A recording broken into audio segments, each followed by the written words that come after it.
अस्सलाम वालेकुम नाजरीन।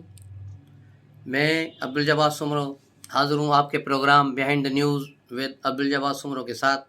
तो नज़र डालते हैं आज की ख़बरों पर। तो आज सबसे पहले ख़बरें शुरू करने से पहले सिंध की तरफ चलते हैं, जहाँ कराची में कल हेल्थ वर्करों पर बेईमाना तशद्दुद किया गया। ख़वातीन को गिरफ़्तार किया गया, उनको वाटर कैनन से पानी भी मारा गया और बहुत जो है उन पर तशद्दुद किया गया है। कुछ लोगों को रिहा कर दिया गया है, लेकिन बाज़ अफराद को रिहा नहीं किया गया कि इन्होंने वहाँ तोड़ फोड़ की है। तो मेरी गुजारिश यही है शर्जील मेमन से और सारे सिंध के जो हैं इसके ज़िम्मेदार जो हैं कि इसको तमाम अफराद को रिहा करें, इनके साथ मुज़ाकरात की एक कमेटी बनाएं और लोगों को रिलीफ दें। दूसरा, सिंध गवर्नमेंट के हवाले से यही खबर यही हो रही है, पता चला है कि फेडरल गवर्नमेंट पीपल्स पार्टी वहाँ कोशिश कर रही है कि 18,000 जो मुलाजमीन जिनको इमरान के दौर में निकाल दिया गया था, उन अराकीन अफराद को बहाल किया जाए। इस सिलसिले में काम हो रहा है और मुस्लिम लीग नून और इनके बराबर एक ड्राफ्ट तैयार हो रहा है। तो इस पर हम मज़ीद ये भी कहेंगे कि वो तो वहाँ फेडरल गवर्नमेंट में हो रहा है, लेकिन जो सिंध गवर्नमेंट में लोगों को आप लोगों ने निकाल दिया है, जिसमें फ़िशरीज़ के भी लोग शामिल हैं 300 के करीब, तो वो बहाल करना तो सैयद मुराद अली शाह के हाथ में है। तो उन लोगों को तो बहाल किया जाए। जो काम आप लोग कर सकते हैं वो करें, क्योंकि इंतखाबात का साल आ रहा है। उससे पहले बेहतर है कि आप अपनी सफ़ों को बेहतर करें, अपने लोगों को रिलीफ दें। उसके अलावा सैलाब ज़दगान के लिए बिलावल साहब बाहर हैं और वहाँ सऊदी अरब से वापस आ गए हैं। काफ़ी मुल्कों के उन्होंने विज़िटें की और सैलाब के बारे में पूरी दुनिया को बताया है कि पाकिस्तान में किस तरह एनवायरनमेंट का ये है इम्पैक्ट पड़ा है लोगों को, लेकिन आम लोगों को अभी तक वो रिलीफ अब नहीं मिला। बहुत सी जगहों पर आज भी एमडीए वाले कोशिश कर रहे हैं, डेली बेसिस पर सामान भेज रहे हैं, लेकिन इसके साथ साथ उनकी मॉनिटरिंग भी होनी चाहिए। और ये मॉनिटरिंग अगर सिविल जज जो मकामी जजेस हैं, सेशन जज है, वो मॉनिटरिंग रखें तो बेहतर है, क्योंकि हकदार को हक नहीं मिल रहा। दरमियान 70% से ज़्यादा लोग वो माल उठा के ले जाते हैं जिनका इस सैलाब में कोई नुकसान नहीं हुआ, या हुआ है तो मामूली और वो बड़े लोग हैं, इसको बर्दाश्त कर सकते हैं। लेकिन ऐसे गरीब लोग हैं जो अपना घर तक नहीं बना सकते, जिनकी ज़मीनें पानियों में हैं, जिनके पास कोई जो है कारोबार नहीं है, जिनको कोई जो है फसल वगैरह नहीं है, सो उस पर जो है इस पर मेहरबानी करके इस पर तवज्जो दी जाए और लोगों को, हकीकी लोगों को जो है सैलाब के ज़दागान जो हैं उनकी मदद की जाए, उनकी बहाली के लिए काम किया जाए, उनको घरों को बना के दिया जाए, उनकी फसलों के लिए बीज वगैरह का बंदोबस्त किया जाए। ये सिर्फ किताबी बातें और तकरीरें नहीं होनी चाहिए, अमली काम भी होना चाहिए। तो अब आते हैं अहम खबर की तरफ। अरशद शरीफ की मौत की खबर, वहाँ तहकीकात जो हो रही है, यूँ यूँ ये तहकीकात आगे बढ़ रही है, पीटीआई के सफ़ों में जो है परेशानियाँ बढ़ती जा रही हैं, क्योंकि ये घूम फिर के बात इनके ऊपर आ रही है कि यहाँ से इसको पाकिस्तान से निकालने वाले ये लोग हैं। पाकिस्तान से इन लोगों ने केपीके के एक फरमाइशी थ्रेट अलर्ट जारी कराया गया। वो सीटीडी वालों ने कहा है कि हमें चीफ मिनिस्टर ने कहा था, और चीफ मिनिस्टर कहता है मुझे नहीं पता, सीटीडी ने किया है।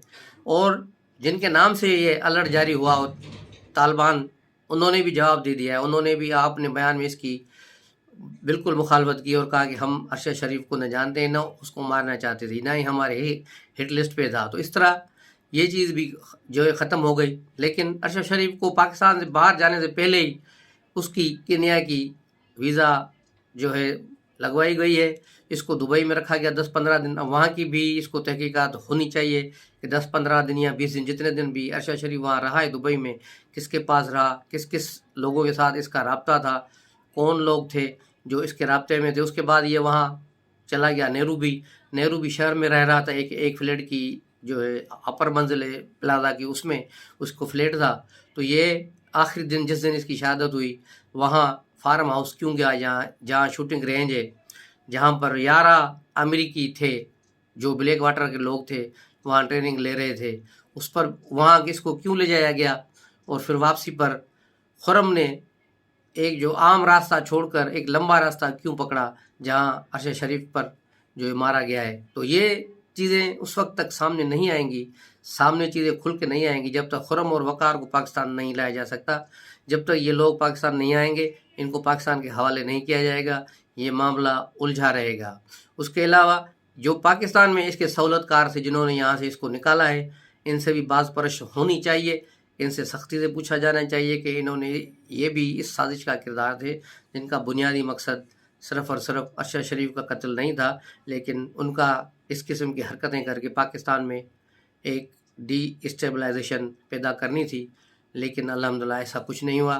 اور اس کے بعد آپ نے دیکھا کہ اسی کی آڑ میں لانگ مارچ شروع کی گئی، جو بعد میں پھر ایک چھوٹی چھوٹی جلسیوں میں تبدیل ہو گئی۔ آج کل تو وہ کاؤنسلروں کی جو کارنر میٹنگیں ہوتی ہیں اس پر جا کے پہنچی ہے۔ تو یہ حال ہے اس کی پی ٹی آئی کی لانگ مارچ کا، ان کو سہولت نہیں ملی۔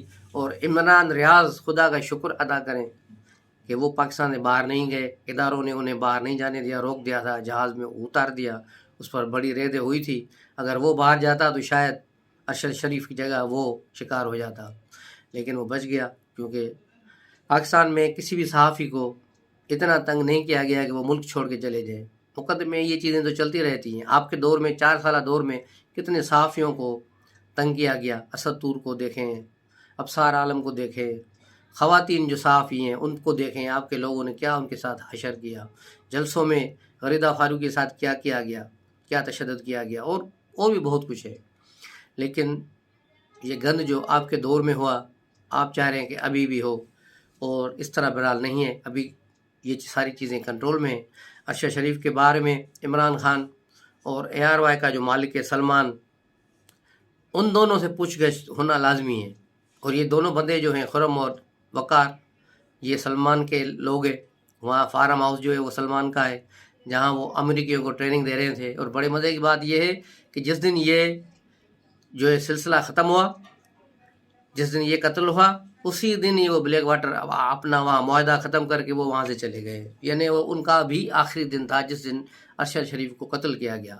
اور پاکستان، ارشد شریف دبئی سے روانہ ہوا ہے اور خرم پاکستان سے سیم ڈے پر نکلا ہے، اور دونوں وہاں جو ہے نیروبی پہنچے ہیں۔ ارشد شریف بیچارے کو گھیر گھار کے نیروبی لے جایا گیا اور انہیں مارا گیا ہے۔ اس کے جو گھر والے ہیں یا دوسرے عزیز اقار میں اس کے قاتل، اس کے حامیوں میں ڈھونڈیں، وہاں ان کو مل جائیں گے۔ ان کا کھرا جو ہے اسلام آباد کی طرف ہے، بنی گالہ کی طرف ہے، اور ARY کی طرف ہے۔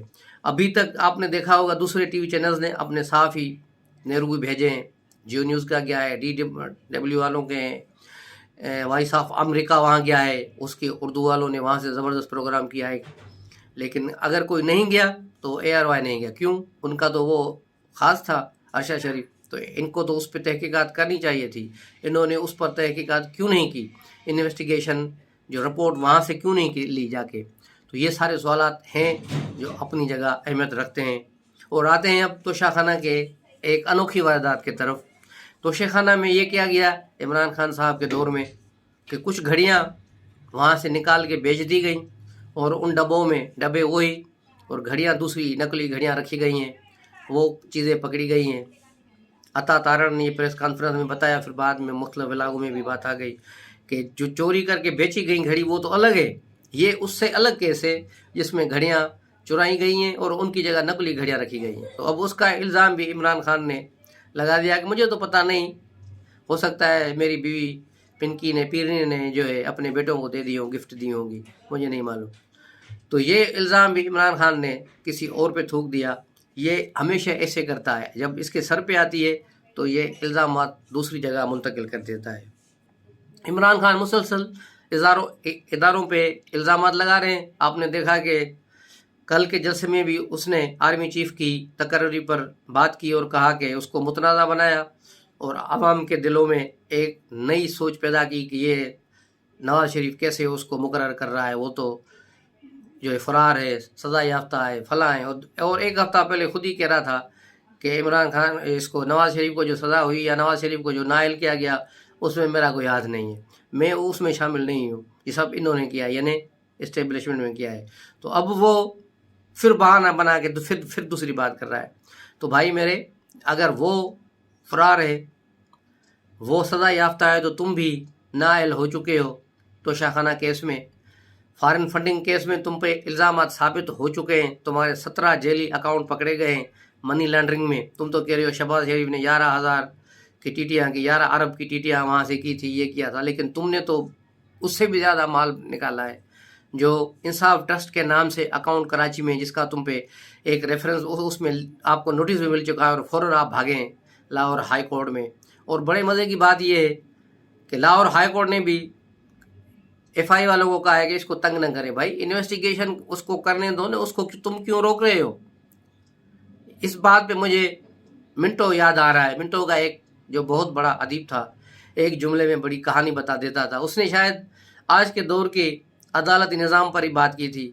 उसने अपने एक किताब के एक फुकरे में लिखा है कि हमारे जजेस जो हैं धोतियाँ पहन के बैठे होते हैं, अगर कोई गरीब इंसाफ लेने जाए तो धोती को आगे से ऊपर कर देते हैं, और अगर बड़ा आदमी कोई आए तो फिर ये धोती को पीछे से खोल देते हैं। तो ये है इंसाफ के तकाजे जो मंटो ने बयान किए। और बिल्कुल ही पाकिस्तान में, इंडिया में, यहाँ जो बर सगीर में अदलिया का निज़ाम है, ऐसा ही चल रहा है, ऐसा ही हो रहा है।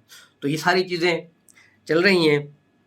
इमरान खान और उसके हामी सहाफ़ी कामरान खान बड़े ट्वीट कर रहा है आर्मी चीफ को कि इस बड़ी मुश्किल वक्त में आप जा रहे हैं, ये बड़ा हो रहा है, बड़ा जुल्म हो जाएगा, आप न जाएं। यानी बूट पॉलिश में वो इतना नीचे गिर जाता है जिसकी कोई इंतहा नहीं।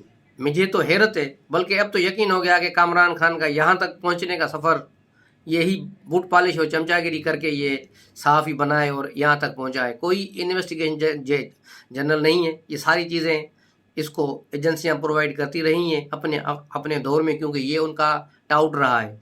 उसके बाद ये सारी चीज़ें इसको मिली हैं और ये चीज़ें इसने नुमायाँ की। और इमरान खान की मोहब्बत में वो इस हद तक चला गया है तो कह रहा है कौमी हुकूमत बनाओ, कभी कह रहा है मार्शल लॉ लगाओ। इस उल्लू के पट्टे से पूछो कि पाकिस्तान का आइन भी कोई चीज़ है या नहीं, यहाँ कोई आइन की हुक्मरानी भी होगी या नहीं, यहाँ जो जनरल आए जो तो आए, या इमरान खान जैसा आदमी आए जिसको किसी चीज़ का पता नहीं, तो यहाँ आमराना तर्ज़ हुकूमत हो, सदारती निज़ाम हो। कल भी इमरान रियाज ट्विटर पर लोगों से पूछ रहा है कि जो सदारती निज़ाम के हक़ में है वो मुझे रीट्वीट करे और जो नहीं है वो लाइक करे। तो ये इस किस्म के लोग जो हैं दरबारी सिफारशी लोग, यही इस जो निज़ाम के लिए इसकी जड़ें काटने में लगे हुए हैं।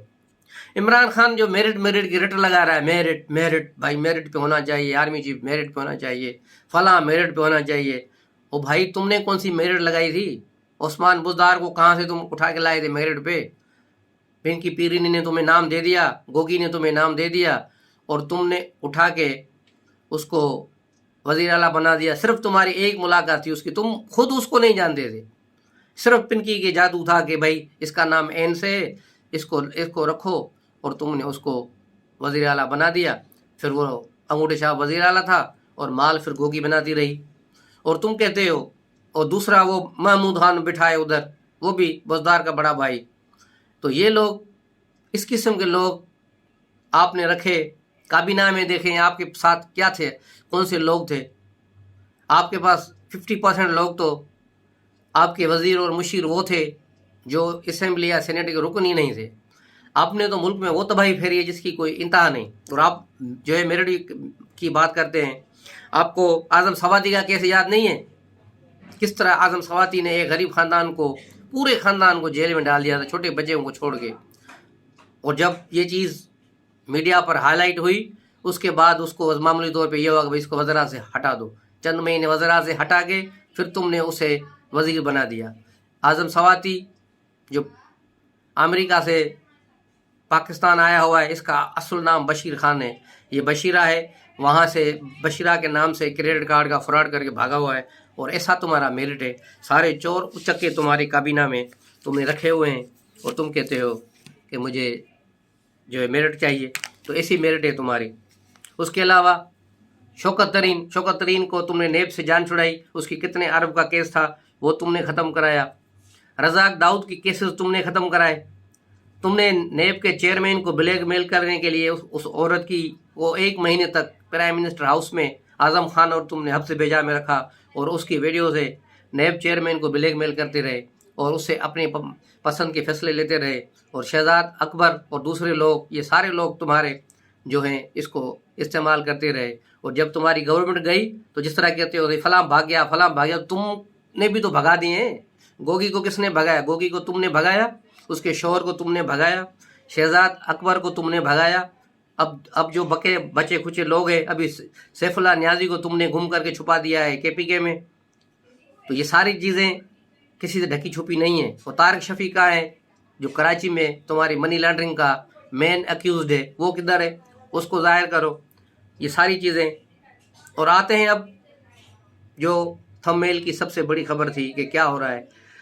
तो रात एक लाहौर में अहम मुलाकात हुई और बहुत ही अहम मुलाकात थी, जिसका मकसद इमरान खान को फिर कुछ चीज़ें समझानी थी कि वो अपनी हदों में रहे और आर्मी चीफ वालों ने इन पर ज़्यादा जो है गुफ्तशुनूद न बाहर न करे।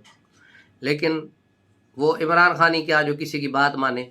इमरान खान ने आज फिर लाला मूसा के जलसे में फिर वही राग उलापा है कि जलसा ये है आर्मी चीफ की तकर्र मेरिट पे हो और ये आर्मी चीफ कैसे करेंगे, वही कैसे करेंगे। मेरे भाई वो वज़ीर आज़म है, वो वही करेंगे, तुम नहीं करोगे, तुम वज़ीर आज़म नहीं हो। तुम्हारी जो साजिश थी, जो तुम्हारी प्लानिंग थी, वो नाकाम हो चुकी। तुम सारा दिन सोते रहते थे और काम कोई एजेंसियां करती थी कि तुम खुश थे कि वो कर रही। जब आर्मी ने मार्च 2021 में तुझे कहा कि आज के बाद भाई हमारा कोई वास्ता नहीं सियासत से तुम्हारी, तुम अपनी आप गवर्नमेंट चलाओ, लेकिन तुमसे कुछ भी नहीं हो पा रहा था क्योंकि आर्मी ने भी महसूस कर लिया था, एस्टेब्लिशन ने महसूस कर लिया था कि हमने गधे को ज़ेबरा बना के तो पेश कर दिया है, लेकिन ये ज़ेबरा तो किसी काम का नहीं, चल ही नहीं रहा। तो गधा गधा ही रहा, लेकिन अब तो गधा अपनी भी जो है चाल भूल गया है।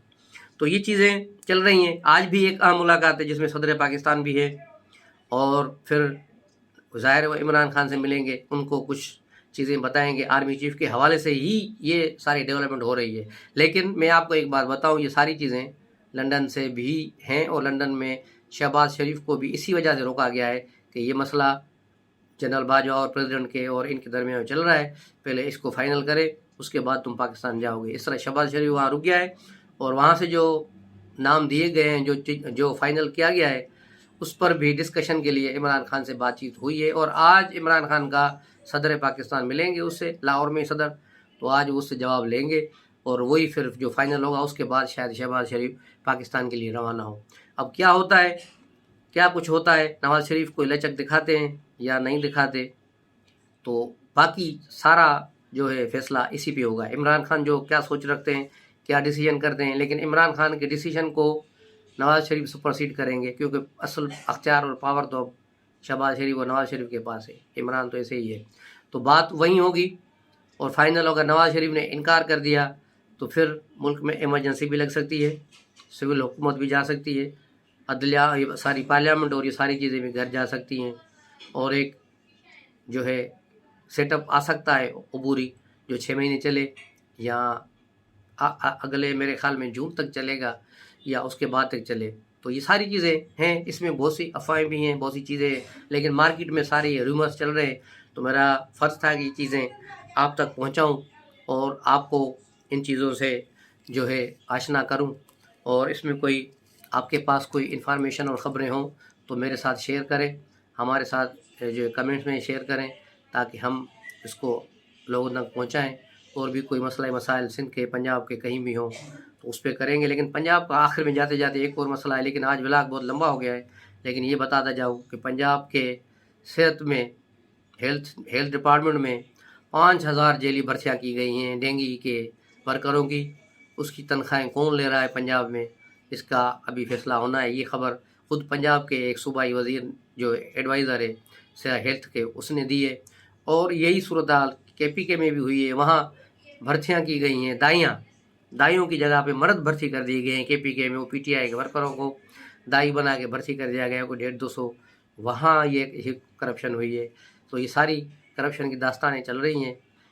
अब मैं आपसे आखिर में गुजारिश करूँगा कि चैनल को सब्सक्राइब करें, लाइक करें और शेयर करें। इंशाल्लाह मिलते हैं अगले व्लॉग में। अस्सलाम वालेकुम।